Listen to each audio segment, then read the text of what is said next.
We're staying home so we can keep others safe. Like, what a big message this is for everybody.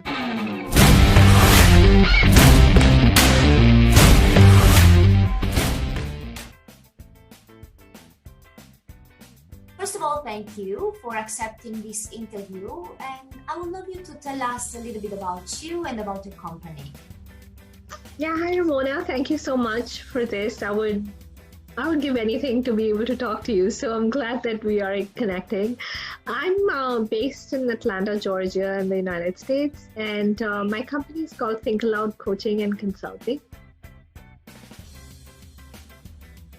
So with my company, I help businesses and nonprofits, entrepreneurs, startups to visually communicate and with their ideas with their audiences and be able to convey their message that stays in the memories and minds of their audiences and employees much longer.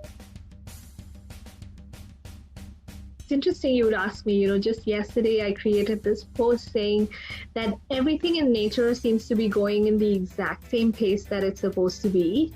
Like, spring is here, we're seeing new leaves grow on trees, there are cherry blossoms, everything seems to be going at the same pace, except human beings, except us. We've all had to stop our lives. So could this be Mother Nature telling us that, we were not listening? I've been giving you signs for so long, you were not listening. So, here's a shocker to sort of make that happen for you. There's a far-reaching impact on economies of the world. And it's going to take probably 3 to 5 years to maybe recover financially from this.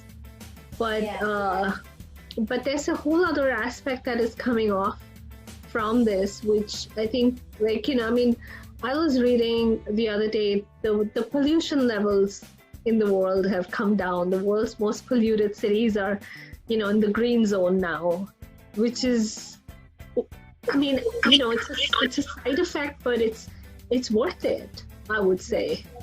The consumption, imagine you've seen how the lifestyle in the United States is. Everybody drives through a Starbucks every morning and collects one coffee cup a day, or maybe 2 or 3 or whatever, and none of that is happening. So the plastic, the waste is reduced so much from what we're all eating at home. So we're putting the leftovers in the refrigerator, which come out the next day for us to eat again. We're not wasting food anymore. So we're not spending money on things that doesn't need to be spent on.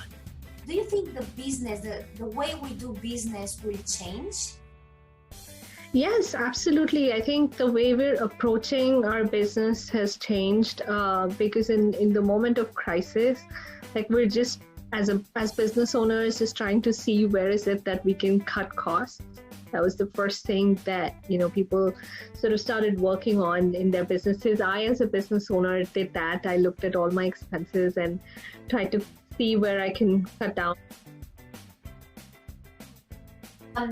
When is that you think that the interaction will happen again? The people will go out and be safe in doing that? Very realistically, if I am, and that's a great question because, I've been sort of asking myself that too. But very, very realistically, I don't see that happening anytime between August or September, anytime before that. So it's probably going to be more towards the last quarter of the year, where people begin to get comfortable with large gatherings and stuff like that. So would really be to not hit the panic button and to pause and see what's important to you, and then connect with all of that is important to you.